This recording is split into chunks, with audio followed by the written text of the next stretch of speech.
there's something really interesting about what's happening with alternate reality games, and it becomes an obsession with people that are interacting on this sort of level with these sort of games, if you like. It's not like sitting static in the cinema and watching a film. You can be immersed in a film. Obviously, when you watch a good film, you can be totally in there with it. But this is very different. You can start to actually interact with it. And the boundary is very blurred. It's a very sort of pervasive activity. Because the game is always happening, and the game happens in the real world. The other thing about alternate reality games is they engender these very deep levels of engagement and immersion that no other sort of activities or games or other media experiences manage to do. The interaction happens on a massive scale, communities build up. So what can we learn from alternate reality games that we can turn into an activity in the classroom? And all the learning is self-directed. There's no one telling them, you've got to go and find this out, you need to do this, what you need to do that. And they're novel, it's the authentic simulation. Knowing and doing are connected, and it's happening within a realistic as possible context, which is what's missing from a traditional class-based simulation. This is what I developed. It was called the Phoenix UK Limited Undergraduate Training Programme. So this is what the students are working for this company called Phoenix UK Limited, which is completely fictional.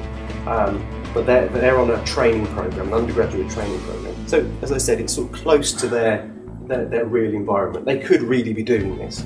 This is the game space, if you like, that we're creating here. So there's lots of web work that we've done up front. So Phoenix UK is the business that they're working for. This is a company that they're turning around. It was a failing company. In this story, the failing company, it's called Salter & Son, and it's what I call a posh man's trousers shop. The shop has a new terrible website. This is why the company's failing. So there's some easy wins here for the students. I mean, what they've got to do at some point is analyse this failing business, and I'm trying to bring this business to life for them. The lovely thing is that I don't tell them what they've got to do, and without exception, they dress up in suits and they do the full sort of thing, you know? And it's great. It's a real different experience for them. And there are prizes. They're engaged with this pretend world, and they're actually sort of doing something with it. They didn't have to do that, and actually, at that point, they didn't realise that they would have got bonus points for doing something like this. So that was completely unprovoked.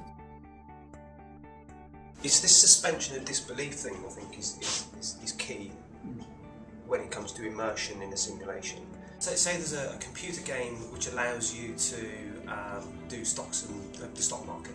So you could sit people down in front of that game or that simulation, and they could learn everything you need to know about being a trader in terms of the knowledge, and they could probably reproduce it, and maybe they would be fabulous traders. But what they don't have is the real experience of being on the stock market. And of course, it's so much more than understanding the numbers. It's about the shouting and the communication and the stress and the uncertainty and all of those sort of things.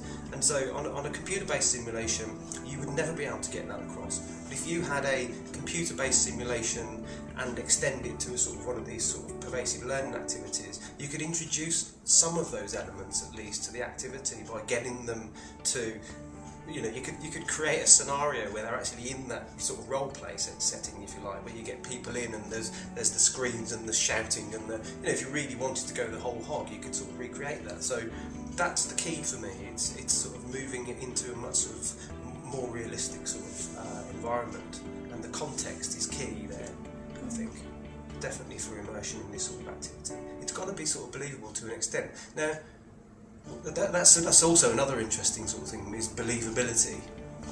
Do they really believe that this is happening? Probably not. But there's some interesting work, particularly Jane McGonigal's work, where she talks about performing belief. And people who participate in alternate reality games, they perform belief. They have a much more satisfying experience if they pretend that they're believing what's happening.